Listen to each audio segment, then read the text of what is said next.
네, 에베소서 강의 21번째 시간으로 그러므로 생각하라 라는 제목으로 하나님 말씀 함께 나누도록 하겠습니다. 우리는 하나님의 은혜로 말미암아 구원을 받았습니다. 그래서 이 땅에서부터 임마누엘의 축복, 하나님이 우리와 함께 계시는 그 축복을 받으며 살아가고 있고, 또 저 영원한 천국을 소망하며 살아가는 그분의 친백성이 된 것이죠. 토요일 때는 주로 이제 오전에 아이들하고 스톤거를 산책을 하는데, 요즘 우리 두 아이가 퀵보드 타는 재미에 빠져가지고 그것을 타는 거를 참 좋아합니다.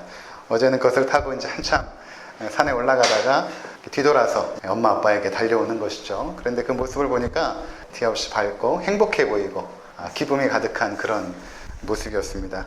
그 아이들 보면서 문득 그런 생각이 들었어요. 저 아이들에게 가장 큰 축복이 무엇일까? 그것은 바로 엄마 아빠가 있는 것이구나. 엄마 아빠의 그 보호함과 그 사랑과 따뜻한 돌봄 속에서 저렇게 기뻐하며 저렇게 행복해하는구나, 그런 생각을 하게 되었습니다. 또 마찬가지로 저에게도 하나님의 상급은 바로 아이들이죠. 태의 열매는 그의 상급이로다. 자식은 여호와께서 주신 기업이요 태의 열매는 그의 상급이로다 말씀하셨는데, 그 아이들을 어떻게 잘 양육해서 내가 상급을 받는 것이 아니라 저 아이들 자체가 나의 상급이구나. 그들과 함께하는 시간들, 함께 행복을 나누고 또 기쁨을 나누는 이 시간들이 나에게는 가장 큰 상급이구나 라는 사실을 새롭게 되새기게 되었습니다. 하나님 자신이 우리의 최고의 상급인 것입니다. 그래서 하나님 자신이 상급인데 여러분 무엇을 더 바라겠습니까? 그렇지 않습니까? 간혹 가다가 구원은 은혜로 받고 그리고 상급은 행함으로 받는다, 그렇게 주장하시는 분들이 있는데 그렇지 않습니다. 우리가 은혜로 구원을 받고 모든 것이 은혜입니다. 그리고 하나님께서 우리와 함께 하시는 것 자체가 상급이죠. 아버지가 계신데 그 살아계신 하나님께서 이 땅에서 우리와 함께 동행하시고 우리를 돌보시고 함께 하시는데, 그 구원의 은혜를 주신 그 하나님이 나의 아버지가 되시는데 우리가 무슨 더 큰 상급을 바라겠습니까? 그렇지 않은 것입니다. 이런 재미있는 예화 아마 여러분 들어보셨을 것입니다. 주보를 담당하는 자매가 그 주에 설교 제목 뒷부분이 잘려나간 듯한 느낌을 받아가지고 목사님께 전화를 건 것입니다. 그 본문 말씀이 시편 23편이에요. 제목이 이것입니다. 여호와는 나의 목자시니, 이렇게 되어 있는 거예요. 뒤에가 뭐가 잘렸겠거니 하고 목사님께 전화를 건 것입니다. 목사님, 그 본문이 시편 23편이고 제목이 여호와는 나의 목자신인데 그 뒤에도 없습니까? 이렇게 이제 물었더니 목사님이 그것으로 충분합니다, 이렇게 대답을 한 거예요. 주일 아침이 되어가지고 목사님이 주보를 이렇게 딱 들고 나서 큰 은혜를 받았습니다. 본문 시편 23편 설교 제목 여호와는 나의 목자시니 그것으로 충분합니다, 이렇게 되어 있는 거예요. 네. 정말 그렇지 않습니까? 여호와 하나님께서 우리의 목자가 되어주시면, 우리 아버지가 되어주시고 그 하나님께서 나와 함께 하신다면 그것으로 충분한 것이죠. 충분한 것입니다. 우리가 그것만으로도 이 땅에서 감사하고 하나님께 찬양하고 살아야 되는 것입니다. 우리가 하나님의 자녀가 되었다는 것은 이제 하나님을 아버지로 부르게 된 것입니다. 더불어서 하나님을 아버지로 부르는 자들과 함께 한 형제와 자매가 된 것입니다. 그러니까 하나님께서 우리를 각자 개인적으로 구원으로 부르셨지만 하나님은 그냥 독불장군처럼 혼자 신앙생활하는 것이 아니라 교회 공동체 속에서 형제 자매들과 함께 하나님을 아버지라고 부르는 자들과 함께 하나님을 예배하고 경배하며 살기를 원하시는 것이죠. 구원은 관계성입니다. 이것이 굉장히 중요한 것이죠. 구원은 관계성이죠. 하나님과 나와의 죄로 말미암아 분리되었던 그 관계가 회복된 것입니다. 예수 그리스도의 그 십자가의 공로로 말미암아 죄의 문제가 해결되어서 우리가 하나님과의 막혔던 담이 허물어지고 이제 하나님을 아버지라고 부르고 하나님 우리를 그분의 자녀로 대하시는 것이죠. 자, 하나님이 우리 아버지가 되시고 우리가 그분의 자녀가 된 것, 이것을 성경은 의로움이다 이렇게 말합니다. 의로움이라는 것은 두 가지로 말씀을 드렸죠. 법적인 의미에서 칭의, 하나님께서 너희 죄가 다 사함받아서 너희들은 의롭게 되었다, 예수님께서 얻으신 그 십자가의 의로움을 우리에게 전가시켜 주셔서 우리가 법적으로 의로움을 받았죠. 뿐만 아니라 하나님과의 막혔던 관계가 회복이 되어져서 하나님이 우리의 하나님이 되어주시고 우리가 그분의 백성, 그분의 자녀가 되어서 살아가는 이 온전한 관계, 이것을 의로움의 관계다 이렇게 말하고 있는 것입니다. 그래서 우리는 그러한 의로움 속에서 하나님의 보호와 인도하심을 받고 또 그에 대한 반응으로 하나님을 예배하고 경배하고 순종하는 삶을 살아가게 되는 것이죠. 근데 구원이라는 것은 여기에서만 멈추는 것이 아닙니다. 하나님과의 그 막혔던 담에 문제가 해결되고 하나님과 샬롬을 이루게 되면, 화평을 이루게 되면 형제 자매와의 그 관계도 샬롬, 화평을 이루게 됩니다. 그동안은 자기 중심적인 죄에서 살았기 때문에 이웃을 착취하여서 나의 삶의 지평을 넓혔다면, 하나님의 은혜를 받은 자들은 이제는 자기 중심적인 삶이 아니라 하나님 중심적인 삶을 살기 때문에 주변의 이웃을 어떻게 보냐 하면 나의 삶의 확장을 위하여 착취해야 되는 대상이 아니라 내가 섬기고 희생하고 돌봐야 되는 그러한 사람들로 마음과 눈이 띄어지게 되는 것이죠. 또 지난주에 우리가 은혜에 대해서 말하면서 삭개오를 예로 들지 않았습니까? 그는 이웃을 착취하여서 자신의 삶의 풍요와 안정을 추구하던 삶이었죠. 그렇게 늘 살아갔던 삶에서 주님께서 찾아오시고 그에게 아무것도 묻지 아니하시고 내가 오늘 너의 집에 유하고 싶다. 그리고 그와 함께 기쁨의 잔치를 벌였을 때에 그가 고백하기를, 주님, 이제 내가 이웃에게 착취하고 살았던 나의 삶을 돌이켜 그들을 섬기며 그들을 위하여 희생하며 살겠습니다라는 그 믿음의 고백을 하죠. 그런 결단을 합니다. 그의 삶이 변화된 것입니다. 이웃을 섬기는 삶으로 변화가 되어지죠. 하나님과 이룬 화평이 이웃을 향해 흘러가는 것입니다.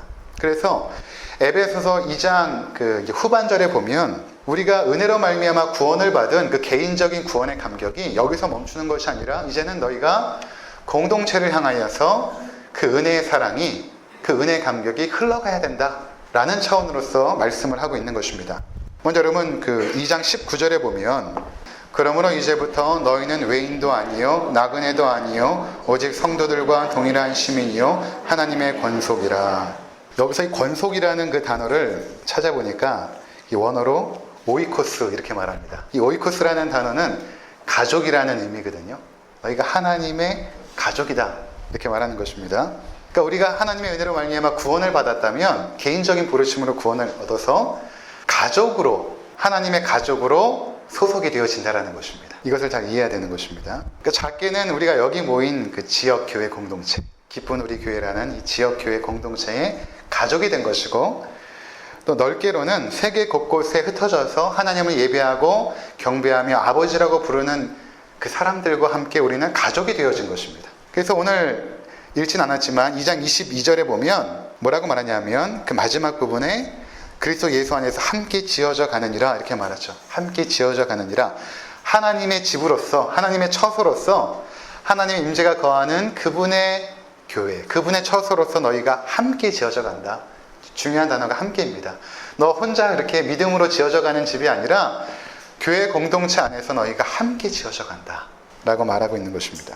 자, 이렇게 우리가 하나님의 가족으로서 입양되어질 때에 참 감사도 있고 은혜도 크지만 한 가지 문제가 있습니다.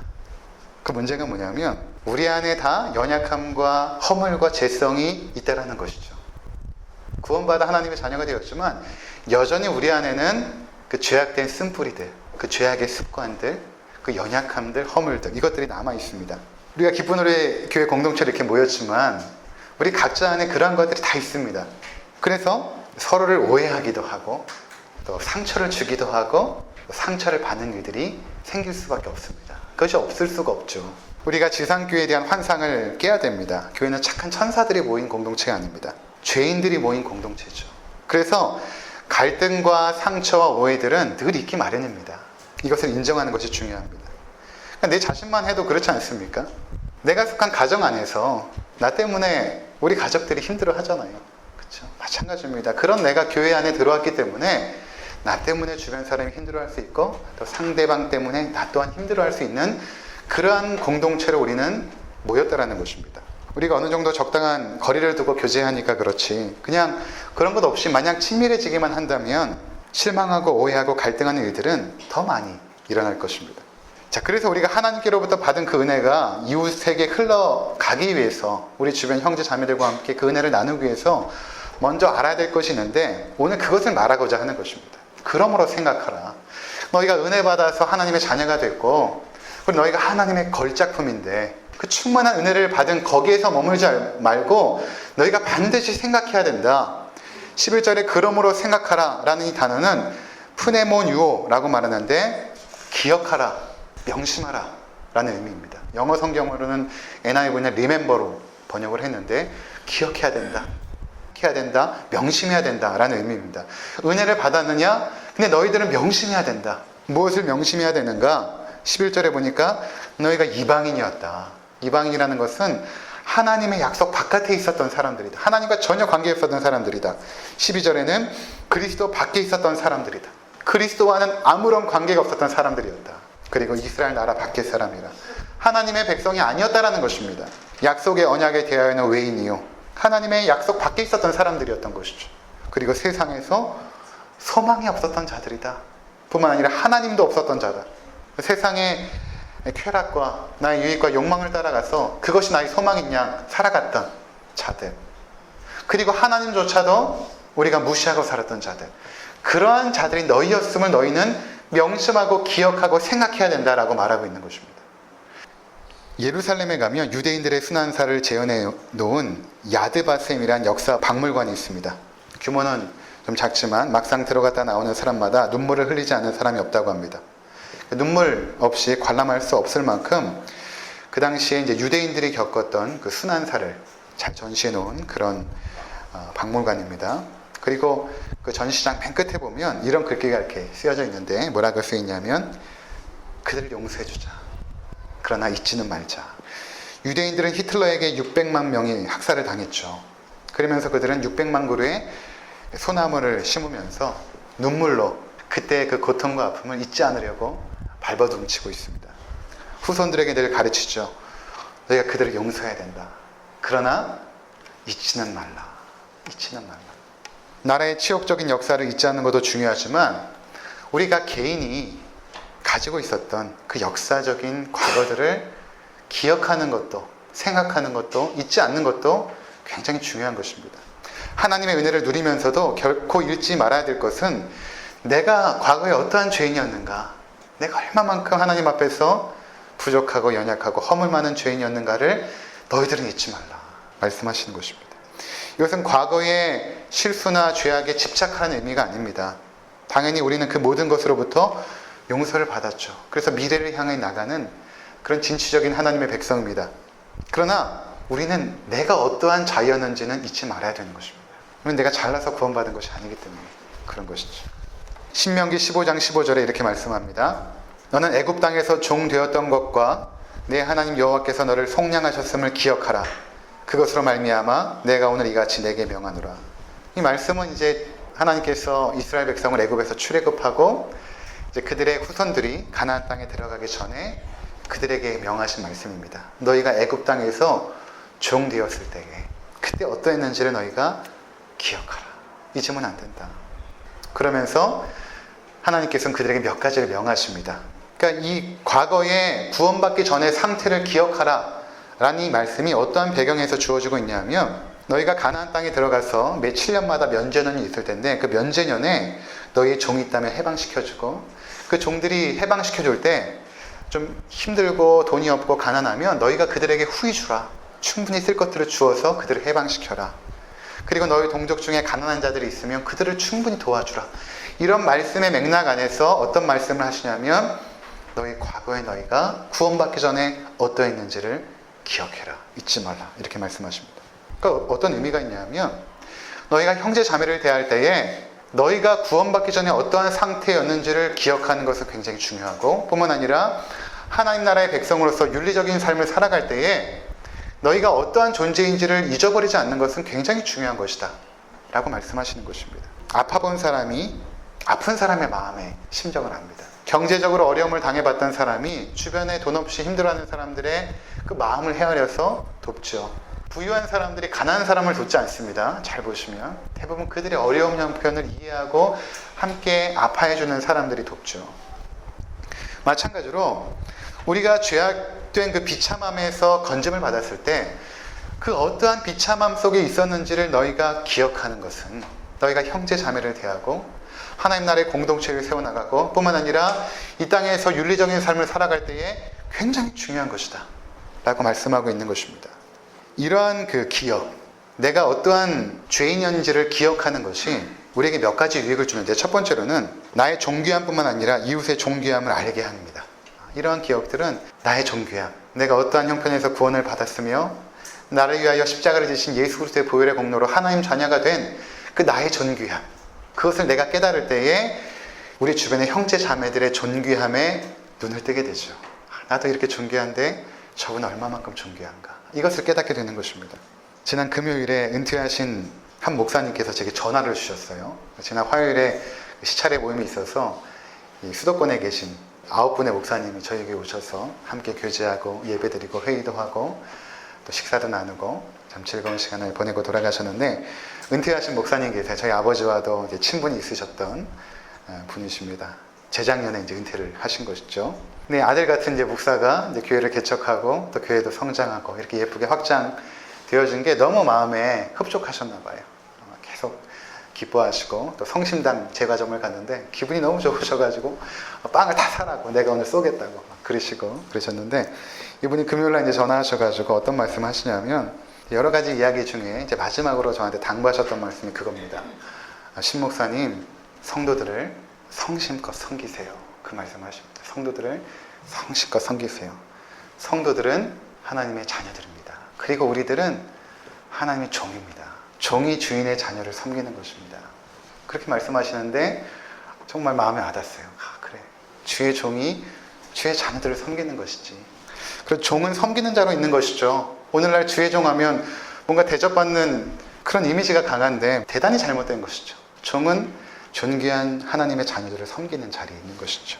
우리 교회 안에 형제 자매를 대할 때, 주변의 형제 자매를 대할 때 존귀한 하나님의 자녀로 대해야 되는 것입니다. 저부터 그렇게 대해야 되고, 또 우리 각자가 여러분 한 사람 한 사람 형제 자매를 바라볼 때 존귀한 주의 자녀로서 대해야 되는 것입니다. 우리 형제 자매들 가운데서는 병원에서 정말 일어나지도 못하고 계신 분들도 계시죠. 그분들 세상의 눈으로 볼 때는 과연 삶의 의미가 있을까라고 생각될지 모르지만, 그 한 분 한 분이 하나님 보실 때는 존귀한 자녀들이죠. 존귀한 자녀입니다. 예수 그리스도의 피값을 주고 사신 존귀한 자녀들. 세상은 그 가치를 실용성으로 매기고 얼마만큼 경제적인 유익을 얻는가에 따라서 사람의 가치도 평가해서 우리가 그런 분들을 참 홀대하기 쉬운데, 그렇지 않습니다. 하나님 보실 때는 그 사람이 가난하던 병들었던 그 어떤 처지에 있던 간에 존귀한 그분의 자녀인 것입니다. 그렇게 그분들을 대해야 되는 것이죠. 두 번째 유익은 무엇인가 하면, 이러한 그 기억을 통해서, 생각을 통해서 우리는 형제 자매들의 연약함과 허물을 덮어주고 용서할 수 있습니다. 이것에 대한 좋은 예화가 마태복음 18장에 나와 있는데, 예수님께서는 용서에 대한 말씀하시거든요. 주님, 우리가 몇 번이나 용서해야 됩니까? 라고 제자들이 물어보자, 너희가 7번씩 70번이라도 용서하라 라는 말씀은 계속해서 용서해야 된다라는 말씀을 하시면서 이런 예화를 드세요. 어떤 종이 주인에게 10,000달란트를 빚진 것입니다. 10,000달란트라고 하면 오늘날로 하면 6천만일을 일해야, 먹지도 않고 쓰지도 않고 일해야 갚을 수 있는 돈이거든요. 그러니까 도무지 갚을 수 없는 빚을 진 종이 있었습니다. 그러니까 주인이 그를 불러다가 네가 이것을 갚아라. 못 갚으면 네 몸도 팔고 자식도 팔고 네 아내도 팔고 재산을 다 팔아서 이 돈을 갚으라. 그래도 못 갚죠. 그러니까 종이 간곡하게 부탁합니다. 주인님, 제발 참아주십시오. 내가 갚겠습니다. 갚을 수가 없죠, 사실은. 그러니까 간곡한 그 부탁을 그 주인이 듣고 어떻게 하냐면, 내가 참아주리라. 내가 너의 모든 그 빚을 탕감해 주리라 말씀하십니다. 그러니까 이 사람이 갚을 수 없는 빚을 탕감받은 것이죠. 큰 은혜를 받은 것입니다. 그리고 나가서 이제 동네를 걸어가는데 저쪽에서 자기에게 100데나리온 빚진 사람을 만나게 됩니다. 1데나리온은 그 당시 노동자 1인의 그 품삯이거든요. 그러니까 100일치 일해서 갚을 수 있는 돈인데, 이 갚을 수 없는 빚을 10,000달란트를 탕감받은 이 사람이 자기에게 100데나리온 빚진 자의 멱살을 잡고 흔들면서 갚아라, 당장 갚아라 라고 하는 것입니다. 그러니까 그것을 동료들이 보고 너무나 분해가지고 그 주인에게 찾아가서 말합니다. 이런 일이 있었습니다. 주인님, 저 10,000달란트 탕감받은 저 종이 지나가다가 100데나리온 빚진 자의 멱살을 붙잡고 갚으라고 했습니다. 이 주인이 굉장히 격분하게 부릅니다. 이렇게 말합니다. 이 주인이 그를 불러다가 말하다, 이 악한 종아, 내가 빌기에 내가 내 빚을 전부 탕감하여 주었거늘 내가 너를 불쌍히 여긴과 같이 너도 내 동료를 불쌍히 여김이 마땅치 아니하냐 하고, 주인이 노하여 그 빚을 다 갚도록 그를 옥졸들에게 넘기니라. 너희가 각각 마음으로 형제를 용서하지 아니하면 너희 하늘 아버지께서도 너희에게 이와 같이 하시리라. 우리가 하나님 앞에 갚을 수 없는 빚을 졌죠. 죄는 빚입니다. 갚을 수가 없습니다, 우리가. 근데 하나님께서 그 아들의 피값으로 갚아내시고 우리를 하나님의 자녀로 사셨죠. 우리가 그 은혜를 받았습니다. 큰 용서함을 받고 긍휼하심으로 그 사랑으로 우리가 그분의 자녀가 되지 않았습니까? 그렇다면 너를 향하여서 때로는 상처를 주기도 하고 마음을 아프게 하기도 하고 그런 사람들을 용서하는 것이 마땅한 것이다. 네가 어떠한 자리에서 용서함을 받았느냐, 그것을 네가 정말로 체험하고 안다면 당연히 너는 너를 향하여서 상처를 주고 힘들게 했던 그 사람들을 당연히 용납하는 것이 옳지 아니하냐, 이렇게 말씀하고 있는 것이죠. 만약 우리가 용서하지 않는다면 우리는 과거에 어떠한 죄인인지를 기억하지 못하거나 또는 인정하지 않거나 아니면 용서를 받았다는 것에 대한 실제적인 체험이 없는 것입니다. 정말로 용서함을 받는 사람들은 우리에게 상처 준 자들을 용서하죠. 자, 이것은 단순히 용서에만 머무는 것이 아닙니다. 용서뿐만 아니라 우리는 서로 형제 자매들에 대하여 참고 인내하고 기다려줘야 됩니다. 신약 성경에 이제 주로 보면 교회를 여러 가지 표현으로 하는데 그 중에 가장 대표적인 것이 무엇인가 하면 하나님의 집이라고 표현합니다. 하나님의 집. 고린도전서 3장 9절에 보면 우리는 하나님의 동역자들이요 너희는 하나님의 밭이요 하나님의 집이니라. 너희들은 하나님의 집이다, 이렇게 말하거든요. 그 하나님의 집이다 했을 때 그 원어가 오이코도메, 아까 그 오이코스, 하나님의 집에서, 하나님의 가족에서 파생된 단어입니다. 또 디모데전서 3장 15절 만일 내가 지체하면 너로 하여금 하나님의 집에서 어떻게 행하여야 할지를 알게 하려 함이니 이 집은 살아계신 하나님의 교회요 진리의 기둥과 터니라.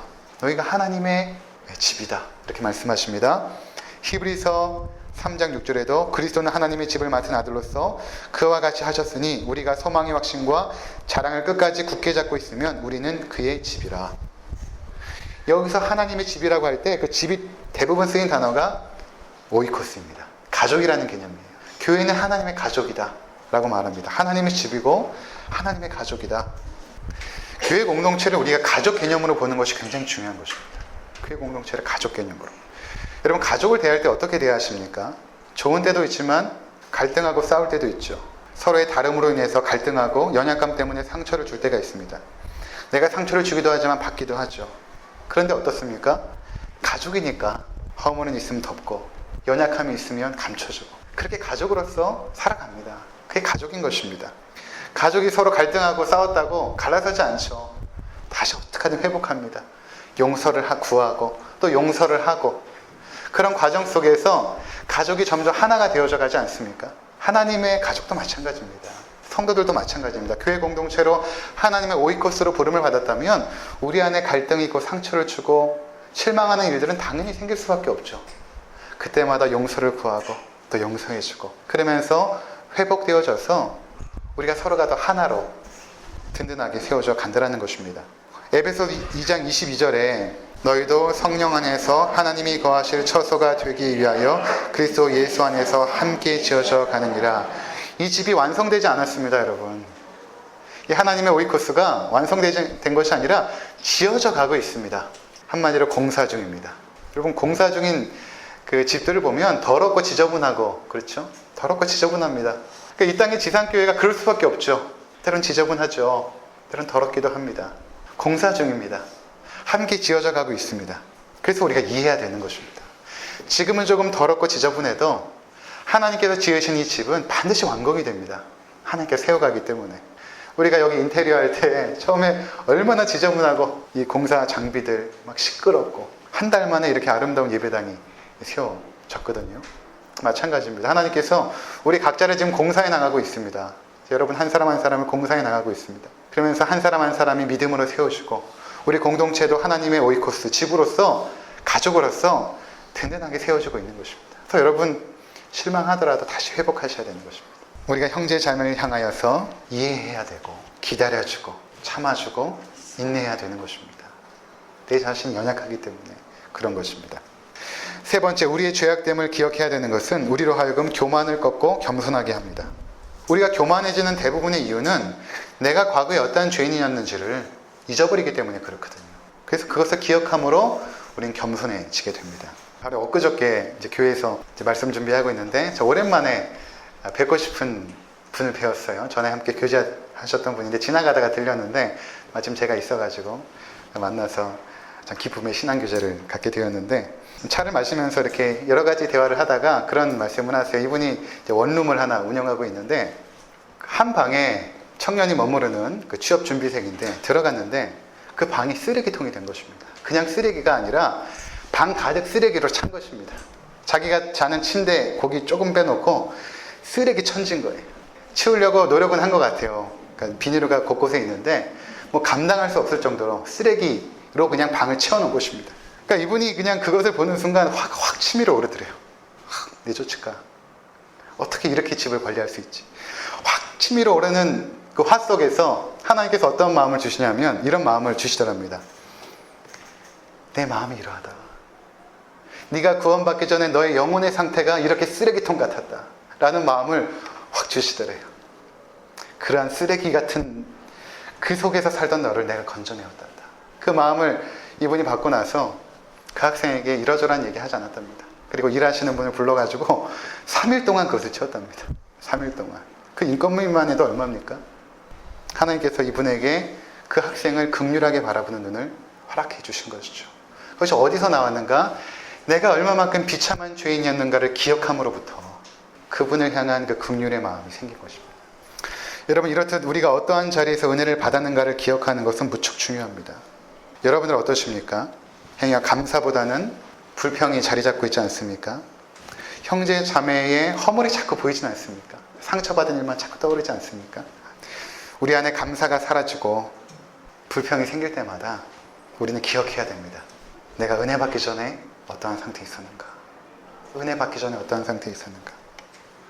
우리 안에 분노가 일어나려 할 때, 그리스도 밖에 있을 때에 내 자신이 어떠했는가를 기억해야 되는 것입니다. 생각해야 되는 것입니다. 우리는 함께 지어져가는 하나님의 가족입니다. 하나님의 집이죠. 아직 공사 중입니다. 그러나 이제 곧 하나님의 집은 완성될 것입니다. 그 영광스러운 그 영광의 나라, 그때 우리가 영화롭게 될 것입니다. 그날까지 허물 많고 부족하고 연약한 서로를 이해하시고 사랑하시고 위하여 희생하시고 섬기시면서 이 땅에서부터 우리에게 주신 그 가족의 축복, 하나님 나라의 그 가족의 평안과 그 안식과 축복을 충만히 누리시는 우리 모든 성도님들 되시기를 주의 이름으로 축원을 드립니다. 기도하시겠습니다.